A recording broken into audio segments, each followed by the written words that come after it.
मैं समझता हूँ कि मेंबरान पार्लियामेंट ने जिस जिम्मेदारी का सबूत दिया है, मैं तमाम पार्लिमानी पार्टी को, जितने हमारे हलीफ हैं, उन सबको मुबारकबाद भी देना चाहूँगा, उनका शुक्रिया भी अदा करना चाहूँगा कि आज तारीखी कानून साजी हुई है, लेजिस्लेटिव वर्क बेपनाह हुआ है। और ये जो क्या सराहियाँ थी कि जो हुकूमत के तहाती हैं वो नाला हैं, जुदा हो गए हैं, उसकी कलाई खुल गई। और ये जो था कि हुकूमत ने इजलास मुलतवी किया है क्योंकि उनके पास नंबर्स नहीं हैं, तो उसकी कलाई भी खुल गई। आज आपने देखा कि हुकूमत के पास वाज़े अक्सरियत थी, दोनों ऐवान मौजूद थे, वाज़े अक्सरियत से आज हमने जॉइंट अपोजिशन को शिकस्त दी।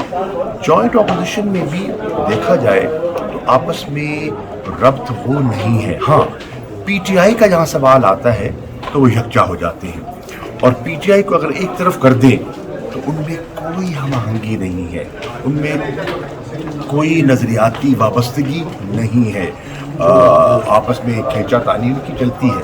आज आपने देखा बहुत से बिल थे ऐसे जिसमें पीपल्स पार्टी अपनी ही अपोजिशन के लोगों के साथ इत्तफाक नहीं कर रही थी।